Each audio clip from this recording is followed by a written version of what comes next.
by for Wyoming Hookin Huntin Outdoors with your host, Drew Kirby. Hey, this is Luke Combs. I am Morgan Wallen. I'm Riley Green. I'm Travis Denning. Hey, I'm Aaron Lewis. Hey, it's Luke Bryan. I'm Tim McGraw. What's up? This is Ian Munsick. Wyoming Hookin Huntin Outdoors. Wyoming Hookin Huntin Outdoors on your radio and 24/7 on demand in the radio station's app, where you can go and listen to all of our past episodes. We bring in game and fish each and every week to make sure that you are informed of all the latest and greatest developments going on inside the outdoors, which is kind of odd to say. But Janet Millick is with us each and every week. And Janet, I know that 2024 has a lot of big things on the horizon, especially when it comes to our hunting, fishing, and outdoor world.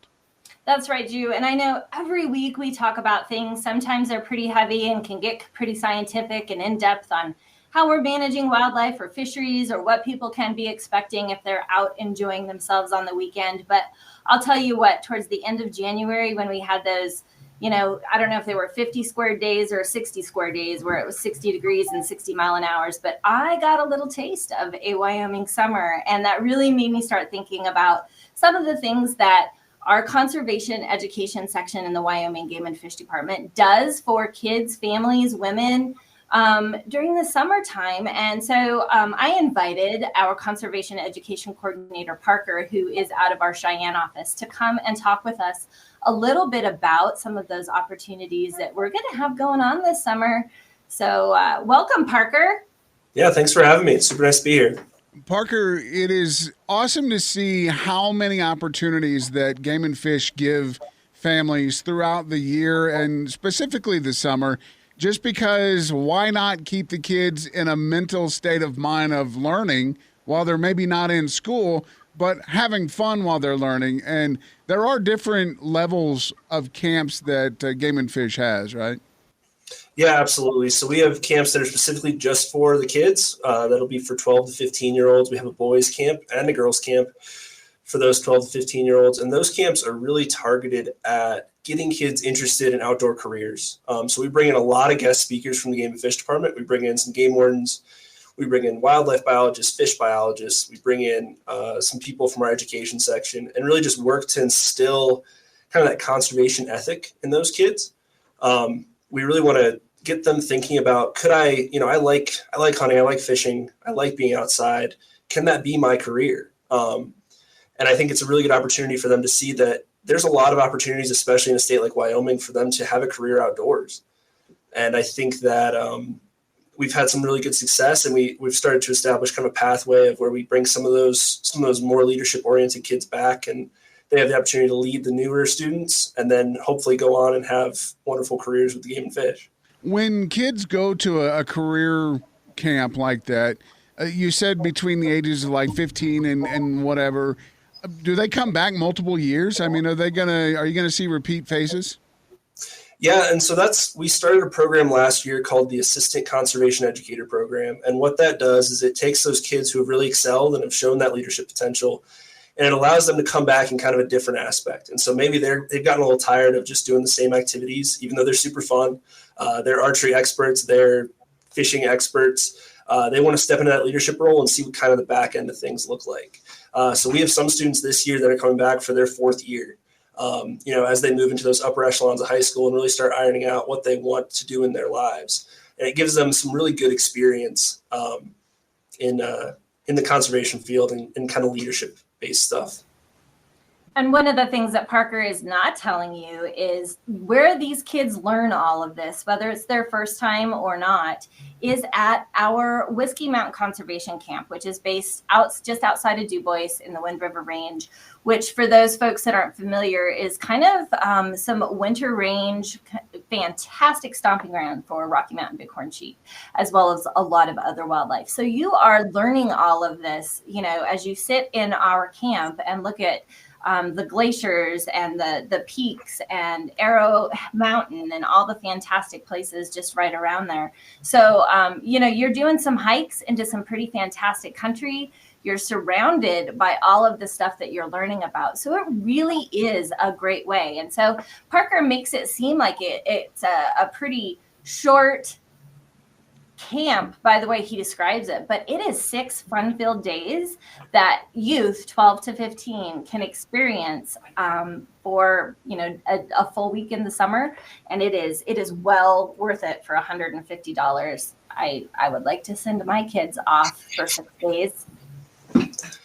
No, absolutely. And I you make a great point, Janet. We were really blessed with the location we have there. We have the Fitzgerald Wilderness basically out the back door of the camp, and we don't spend a lot of time inside during those 6 days. We spend most of the time outdoors and getting those kids engaged in all the things that area has to offer and all the lessons we want to teach them. So that's a great point. Do you find even better sometimes, Drew, their cell phones don't work. Yeah. Except for mom and dad that are freaking out because little Johnny or Susie aren't checking in with them, but we'll let them check in. But beyond that, it's a pretty fantastic thing because actually the kids don't want their cell phones except for taking selfies. Well, and that kind of is the best part about this is for a kid to want to go to a camp like that, they obviously have a little bit of an idea that they would like to be hands-on with the outdoors and conservation and game and fish. So being able to actually get that hands-on experience really is one of the pluses to go into a camp like this. No, absolutely. And we really see this as a public service that we're trying to do. The $150 is more of a placeholder. And that's why this is actually run off of an application system. We want to make sure that the students that come to this camp are really engaged and have an interest in outdoor skills and outdoor careers. And so that application closes April 30th. It's live on our website right now. But we want to make sure that nobody's getting forced to come. Everyone who's coming is really bought in so we can create that good atmosphere for everybody. So outside of the career-based camp, what kind of other camps are available through the summer for families or even kids specifically? Yeah, so we have 3 camps for families this summer. I'll start with our adventure camp, which is kind of our introductory level camp, I'd say. That's open for everyone ages 6 and up, so everyone who's in elementary school can come to that. That is really like your introduction to our style of teaching into the outdoors in general. If you've never been outside, that's the camp that you want to come to. If you're new to hiking, if you're new to archery, if you're new to fishing, we're going to cover all that stuff at a real beginner level. You're going to get to be outside for the entire camp. You're going to get to experience canoeing. You're going to get to experience the archery stuff. But it's not going to be super challenging. It's going to be, making sure that everyone has a really great experience and wants to come back for more. That camp is June 13th to 16th. And I forgot to mention all of our family camps are first come, first serve. So there's not actually an application process for those. We do anticipate closing that registration May 15th. But if they fill it before that, we can only take 35 people, so around 10 to 11 families. If they fill it before that, unfortunately, we're going to have to close them earlier. So it would be good to get on sooner rather than later. So in a camp like that, though, it's a family camp. So does mom and dad need to be with the kids, or can it be you send the older siblings with the younger siblings? So we do have to have an adult. But that adult can be any combination of people. We've had grandparents bringing grandkids. We've had aunts and uncles bringing nieces and nephews. We've had, just dads, if mom can't get off work, bringing their kids. We also just have some couples come, maybe some older couples who didn't get a chance to learn this stuff when they were younger, and now they have this opportunity as kind of a family unit without kids even. And that's been really rewarding. Which that's a great thing. And, I'm thinking like a single mother that maybe has a couple of kids that are looking to get outside. Mom was a city girl and didn't really get her hands dirty. So this would really be a good opportunity for her too. Yeah, absolutely. So the next level then would be a little more of an advanced camp, I guess? Yep. And so we have 2 camps at that level. Our first one that I'll talk about is our fishing camp. And this fishing camp is a partnership we do with Trout Unlimited. We bring in some guest speakers from Trout Unlimited to work on our fly fishing side of things, and our game and fish people handle the spin casting side of things. So participants actually get to learn a lot about both sides of fishing. They get to learn about throwing spinners and, fishing lakes for trout. And then we also take them out on a stream, and they can learn about fly casting and how to read water and get a good opportunity to catch some fish on a fly rod as well. Again, that's a little more advanced. We have that camp as a 10-year-olds, 10 plus camp, because I think a 6-year-old would struggle a little bit with the fly casting portion, and we want to make sure that we don't have to hold the whole group back for one person. That camp is June 27th to the 30th. So we have in that valley Janie was talking about, we have a string of lakes, and they're well stocked and full of fish. And we had a really good time last year and caught a lot of fish. So really, you could go to the first one and then feel comfortable there, and then maybe even pull into the second one if you're maybe a little more advanced. If you could, yeah, if you had the time this summer, you definitely could. One of the things here in Casper, Drew, that is kind of an obstacle for us is we usually get out of school a little bit later than a lot of the other school districts. And so I just want to encourage everyone to be thinking about the summer now, because some of these camps actually start 16th of June, which is pretty close to the end of our school deadline. So just think like, oh, okay, I'm not going to wait until school is out to start looking at these camps that might be later in the summer.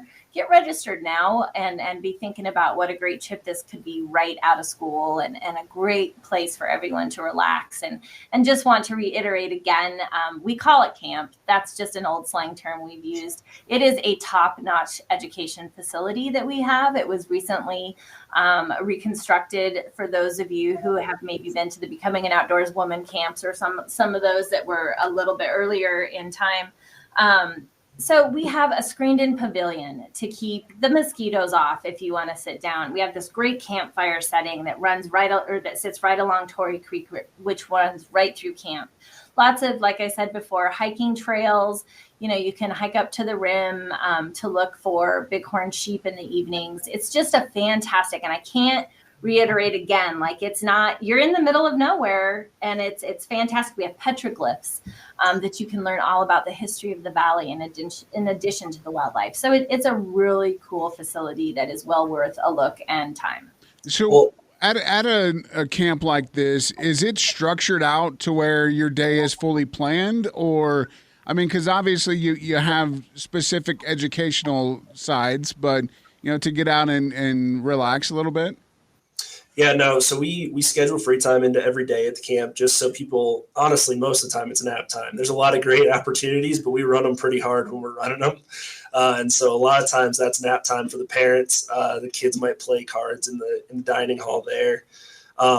We do try to, make sure that everyone has an opportunity. We have lots of optional sessions. So for example, in that fishing camp, we have an optional early morning session. Maybe that's not everybody's cup of tea, but that's when the fish are biting the best. So we want to be out there on the water right at sunrise. So we really try to make the experience whatever people want it to be as best as we can. And while, Janet mentioned the facility again, I got to give a shout out to our fantastic caterer. We have 3 square meals a day, and the food is fantastic. I mean, if I wasn't working so hard, I would gain a lot of weight in the summer. So you're saying it's just not beans and cornbread then? Yeah.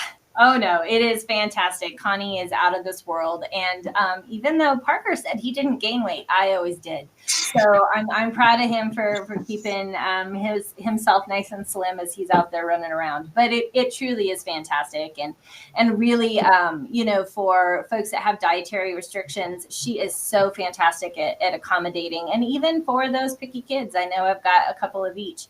So it is a nice way to, take the load off of, your shoulders for cooking for a week, and just come and enjoy each other as a family.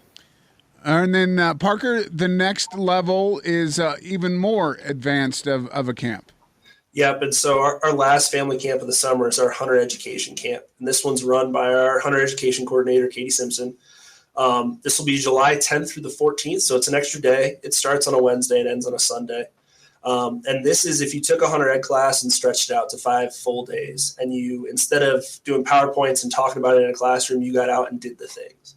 And so they'll shoot archery. They'll practice firearm safety with actual firearms. They'll do outdoor survival and build shelters and work on, what happens if you fall in the creek? How does hypothermia set in? Can you build a fire when your hands are all wet? Some of those real practical, real world applications. And we bring in hunter ed instructors from around the state to help teach that. So there's a lot of different experience, and there's a lot of experience in that room at that time. So we had talked about the very first level to where, you young kids that don't know much about. But if we get to this level, do you have to have that outdoor experience already to go, or will you actually learn it there? You'll learn it there. I think an interest in hunting is a must for this camp. If this is a great place to start, if you're like, I want to go hunting, maybe I wasn't raised in a family that hunted, and so I don't know where to start. This is where to start, I think. You'll work on some stalking techniques as well, and then you'll walk away from this camp with both your hunter education certificate, which is a legal certification required to hunt in the state of Wyoming, and your bow hunter ed certificate, which is not required in Wyoming, but in some other states it is required. And you'll have a lot of great knowledge coming out of that. And I do want to reiterate, Drew, kind of the way it's been pitched is 1, 2, and 3, but it is not necessarily that way. If your passion happens to be, gosh, I live in Casper, I want to go fly fish the river, I want to learn more about fishing, you don't have to have any knowledge prior.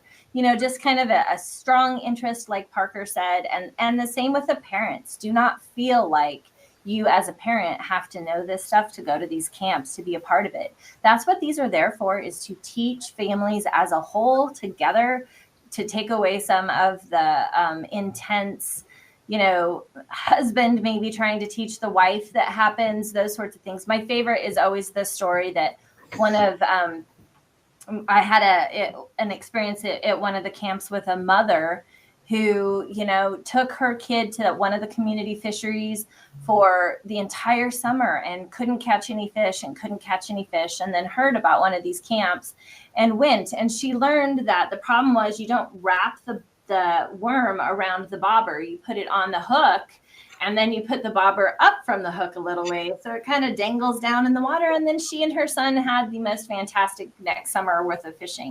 And so just little things like that, you think you're doing things right, but you just want to ask questions and not be treated like you don't, that you're dumb. I know sometimes I get the eye rolls when I ask questions about things that I don't know about. And so there's none of that goes on here, and a fantastic environment to learn from your peers, from Game and Fish, and from all the special guests that come in to help.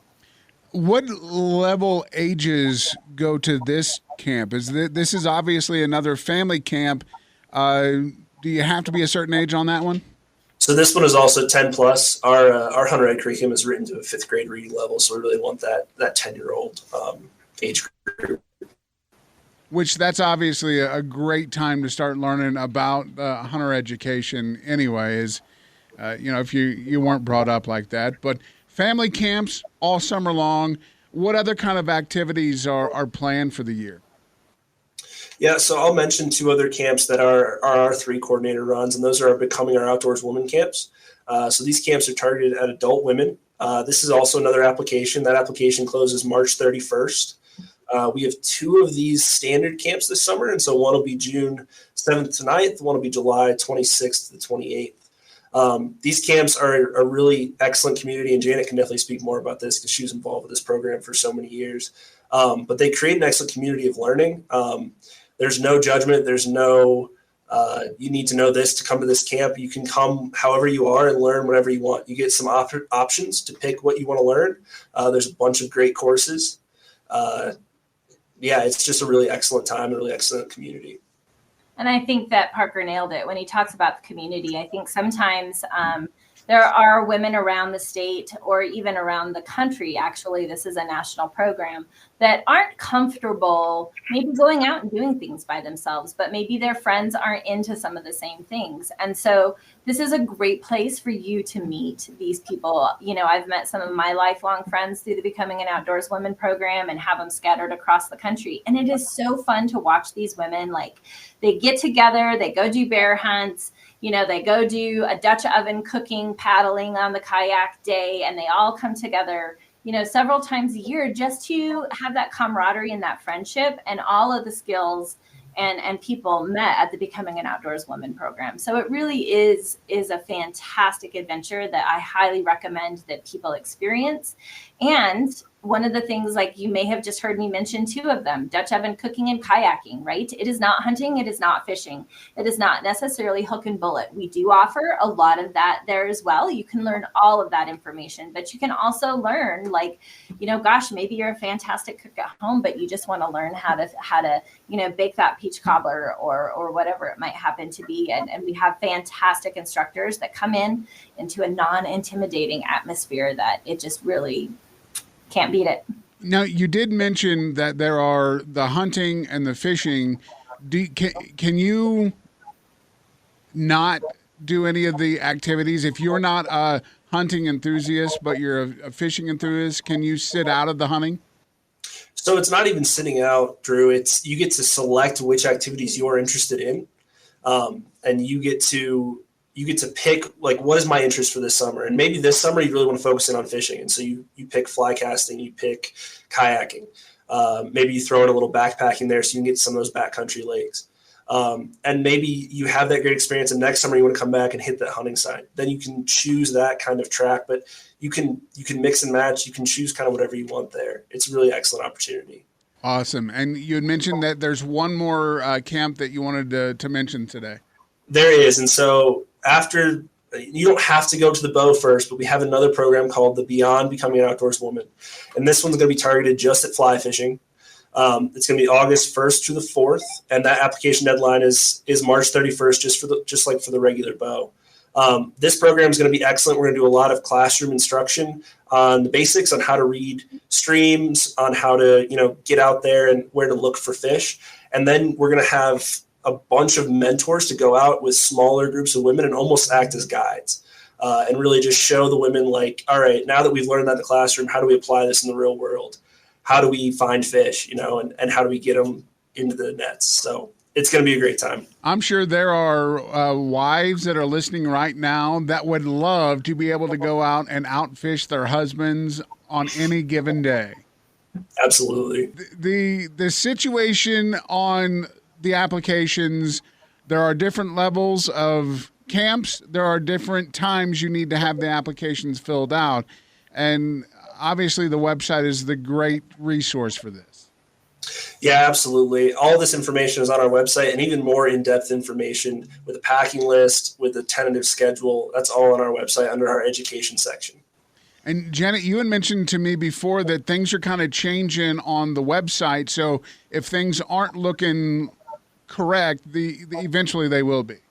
Hopefully, yes, Drew. And we can talk about this more next week. And I can remember back to, I think it was probably our second show together, Drew. So 2-3 years ago, we talked about the new Game and Fish website that was coming. And here we are 2 to 3 years later, still waiting on that to get done. But rumor has it, this February, it might be launching, February, March time period. And we are all really excited. And we hope that it's a seamless conversion. And let's talk more about that next week. But during that conversion, if people are having some challenges, just wait. It'll be there. We promise. So go right now to the application section in the education and sign up for these camps. Get the kids, sit them down, find out which ones would be best for your family, what would be best for their interest, and really now's the best time to start thinking about summer. Janet, you mentioned it at the beginning. We've had those spring temperatures, and you get a little itch for summer. That's right. So let's take care of that before the snow flies again this weekend. Awesome. Parker, we appreciate you coming on the show and all the great information. And obviously, if people need a little more information, you're accessible through the website and can get on there as well and get all the information you need. But thanks again, Parker. Yeah, thanks for having me.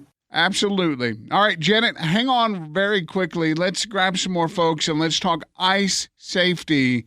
Obviously, the Hog Derby canceled this weekend because of bad ice on Pathfinder. More coming up on Wyoming Hookin and Huntin Outdoors. It's Wyoming Hookin and Huntin Outdoors. Welcome back to Wyoming Hookin and Huntin Outdoors. If you haven't heard, the 35th annual Hog Ice Fishing Derby for this weekend was canceled / postponed. They're hoping they'll be able to get it in at some point, but ice is not good right now. We've had this warm stretch. We're bringing in Jeff from Game and Fish along with Janet. And Jeff, if ice is on and we're having weather like this and someone's walking out toward the ice for the very first time, what are some things they need to know? One of the things we recommend especially is to don't go alone.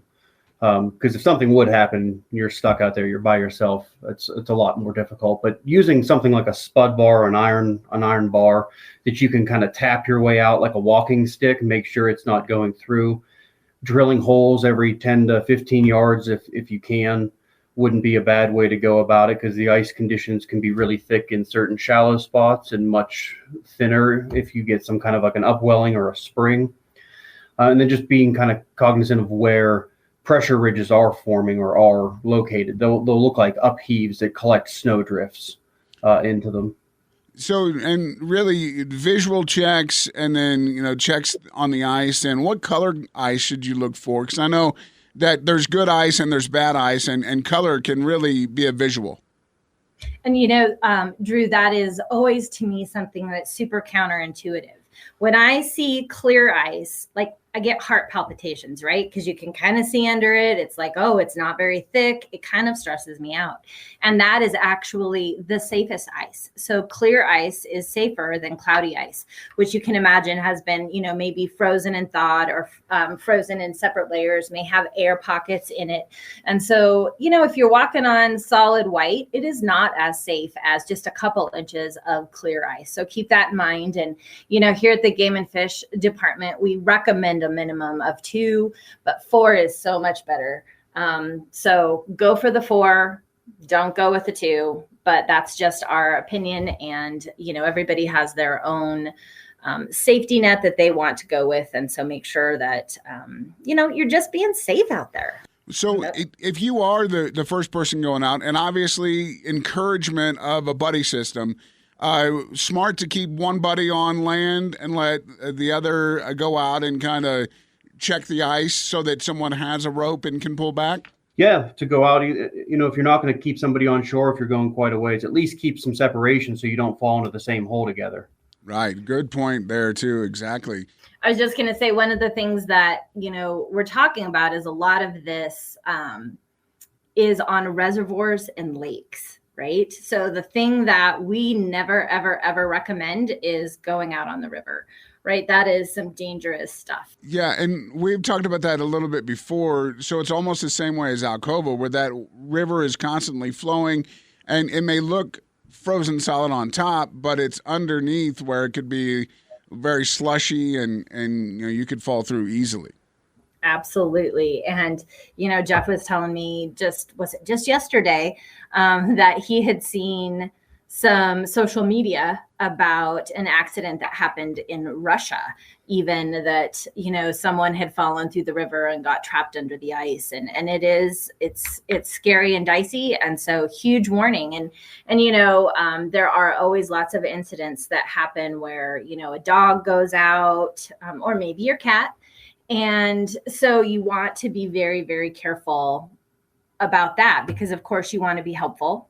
You want to go out and get your dog to a better situation, which can sometimes lead to dangerous situations. That goes the same for a reservoir, too. If you have your dog with you and your dog has fallen through, there's a good chance that ice is not going to be safe for you to go on. So you going out to, try to retrieve that dog could end up both of you being in and not a good situation. Oh, for sure. And, one thing is that you can change the distribution of your weight. The one thing that say, if you ever are out on the ice and you find yourself, it was thick and now you're in a spot that it's a little too thin and it's cracking or popping under your feet, the best option you have at that time is to lay down and spread yourself out kind of like a starfish. Because it's kind of like the difference between standing on a nail or laying on a bed of nails. Like you've distributed your weight. You're not putting all your force on one little spot. Well, let's stick with this, and let's say the worst case scenario, someone falls in, and it's you're the first person on scene. How should you go about approaching the ice, and what should you do once you find the person that you're looking for? It's kind of similar to how they say on an airplane, where like you put your mask on before you help the people around you. Like you should certainly still be making sure that you're safe. Like I know time is of the essence, but you need to still be checking the ice, like have your spud bar, tap your way out and find the farthest distant you can get out there. At that same time, you should have people trying to be on the phone or get a hold of emergency rescue services and the sheriff. And then from that point, have your throwable rope or a life jacket. If they're not wearing one, throw your life jacket to them if you're on a safe piece of ice and just try to keep them buoyed up so that hypothermia doesn't allow them to sink. Jeff and Janet, we appreciate it. Thanks, Drew. We appreciate you. And don't forget what the wind will do to ice. We do live in Casper. It's Wyoming Hookin Huntin Outdoors. It's Drew, along with Brian Woodward from Rocky Mountain Discount Sports. And Brian, the end of February or the beginning of February, end of January, kind of an odd time around Wyoming. And I think that we knew that it was going to be questionable because the Farmer's Almanac kind of had this, well, we could be in or out of an El Nino. Yeah, it's going to be the worst winter we've ever seen or the warmest. Yeah, and it's working on the warmest. It has, and I think we're all kind of hoping that we get some moisture, but it has certainly been nice not having a lot of snow to push around and great weather to go out and play. And really this is going to end up being pretty good for, the wintering animals that we have around here that have really taken a big hit over the last couple of years. So hopefully this could be a little, reprieve from that. Yeah, last year was certainly hard on the animals, but a little bit of moisture will certainly help with those animals as well. But the weather's been so nice. I mean, gosh, it's nice to be able to just get out and go do some shooting sports or go ice fishing. And now that we've had that cold snap, most of our reservoirs have good ice conditions, and but it's still nice enough to float down the river if you want. Yeah, I know that we're talking to a lot of guys that are going out and they've been on the river doing some fishing just because it's been 55, 60 degrees in the middle of the day. So pretty crazy. I mean, it is kind of nice. I mean, with multiple, different sporting aspects, whether we're going to go snowshoeing up on Casper Mountain, there's just a lot of things to do. And I know that they're doing a lot of grooming still on those trails up there. I know they go up at least once a week just to make sure that they're good. So a new pair of snowshoes could be in your future. Yeah, well, definitely. There's certainly a lot of things you can be doing, and just grabbing a box of clay targets and running out to Coal Mountain and doing some shooting or just plinking with the 22 and the kids. This weather is definitely conducive to get out and do just about whatever you want. We were talking a little bit earlier about the waterfowl seasons. Obviously duck is closed now, but goose is still a couple of weeks left of that. And you were telling me a little bit about using waders and putting those tools to your advantage. And I know that you do a lot of layout blind hunting. And have you seen a lot of good response from the birds during this time? Or well, boy, in Natrona County, I mean, there just doesn't seem like there's a lot of birds here. We never really got the big push of birds down from Montana, and as warm as it's been, we're almost kind of seeing some birds migrating back to the north. So we're starting to see some of that. And the birds that we've hunted, they've been pretty responsive. We haven't put a lot of pressure on them just because there hasn't been a lot of birds around. But down towards Douglas and Wheatland, they're seeing a few more numbers down in that area. And I think, the last couple of weeks of the season, hopefully we get a little bit more of a push of either migrators up or some birds coming back down. And hopefully we'll finish out the last couple of weeks strong. And then we obviously are into the fact where you can still do some pheasant hunting, go out and see Bob. And that's till the end of March, I believe. You can do that. Yeah, and the pheasant hunting's been great. They've had good cover all year, and just a great way to get out there and work the dogs. And as nice as the weather's been, I mean, it's been very enjoyable. I know that you had to take your dog to work day one day a couple of weeks ago. Have you been able to get your dogs out and run them? No, we haven't really been out. We have hunted some geese and been in some situations where I just haven't brought the dogs out. But, the pheasant hunting will kick in here pretty soon. Yeah, get out and enjoy it. And, if you don't have the equipment, you need the equipment, you need to upgrade, you can stop on in here, Rocky Mountain Discount Sports. It's Wyoming Hookin and Huntin Outdoors. And today we get a chance to talk to Dan Adler. And Dan is a busy dude. It's been hard to get in our schedules lined up. But Dan, you just came back from Mexico. You did you were at deer camp there, and now you're in Nashville for a big show. So you're a busy guy. Yeah, we're having a lot of fun. It's great to get to speak with you and your audience. The life of a guide and outfitter these days, there really is no off season, which is a blessing. I enjoy every bit of it. But as you said, we were just in Mexico at our Sonora deer camp. Prior to that, we're at Dallas Safari Club, then Reno for the Wild Sheep Foundation. This week, we're in Nashville. We have some speaking engagements at SCI, and the same is true for Harrisburg, Pennsylvania next week. And then guess what? Then I'm heading up to your neck of the woods, so I'm super excited to see everybody. Yeah, it'll be good to see you here as the Dallas Safari Club. The Wyoming event is going to happen, and lots of cool event things happening that day. There's all kinds of winnings. There's all kinds of gatherings, food, and fun. And Dan, I know that you've been in this industry for a long time, and you've seen the way that the outdoor industry has really evolved from maybe just a couple of camo patterns to aisles and aisles of camo patterns and different hunting options. And it's probably been a pretty cool adventure for you just watching things go. It's been amazing. You think of something like the Dallas Safari Club, which started obviously in Dallas, Texas, but now has added all these affiliate chapters around the United States. It wouldn't surprise me one bit if someday the Dallas Safari Club affiliates are international. I think they may even be already in the initial processes of that search. But you're right, the industry has gotten huge. The camo pattern choices are huge. I always like to joke with people during the month of September when they go into a sporting goods store trying to buy an elk call, just how many dozens and dozens of calls there are to choose from, and how do you pick which one to use, you know? So, yeah, the industry's grown a lot, but the conservation model is growing. But so is our resistance. So it's great to have events like we're going to have in Casper to raise money for wildlife, to raise money for conservation, and to make sure the lineage of hunting, fishing, and outdoor sports remains for future generations.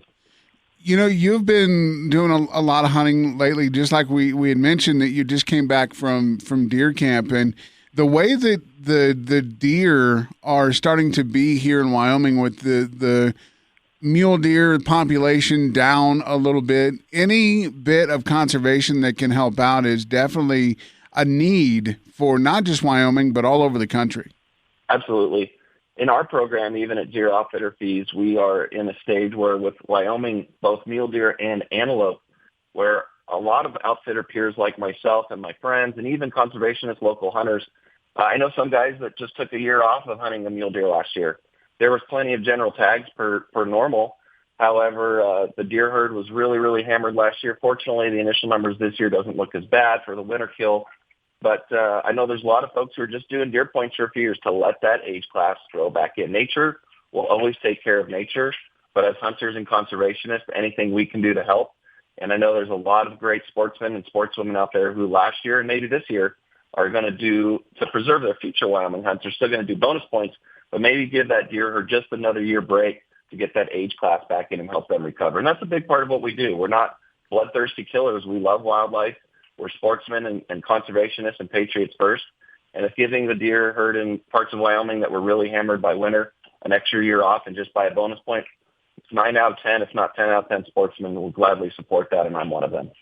You know, Dan, you obviously are a huge supporter of the outdoor world. You travel all over to give, talks and to spread the love of the outdoors. And how do you feel with the way that like young folks are now getting into the outdoors? And I know that, when I was growing up, you didn't see as many women that would go out and do the hunting, but now you're seeing families go out and what would you give advice to a family that maybe is starting to get into the outdoors and hunting? How would you direct them and guide them in the right way? Sure. Well, you're exactly right. For several decades, youth under the age of 16 are the fastest growing demographic of new hunters and huntresses. But here in the last 7 or 8 years, that's been replaced by young women. And young women hunters and huntresses, whether they join as teenagers or into their adult stages of life, tend to be phenomenal hunters, phenomenal clients, and often case out shooting their male peers, if not the majority of the time. As far as the fastest or best way to successfully introduce families or young children into the sport, start on something not overly dramatically difficult or over dramatically long. Get out in the woods for a squirrel hunt. If you live somewhere where you can hunt quail or upland game, maybe a turkey hunt, a rabbit hunt, maybe a deer hunt. A lot of my first clients at Diamond Outfitters are deer hunters for a few reasons. The hunting doesn't have to be as difficult, as strenuous as, say Rocky Mountain Bighorn sheep hunt. It's a good way to maybe turn somebody away from hunting. But get them into small game, upland game, maybe a mule deer or whitetail deer, maybe a hunt where you come back to a nice, comfortable camp every day. You're not out bivy-sacking somewhere on the side of a mountain. So I would say for introduction to new hunters, something, quote-unquote light, something with a base camp with a lot of fun. Focus on things you can control, like a really comfortable camp, really good food, a campfire is clutch, s'mores around the campfire.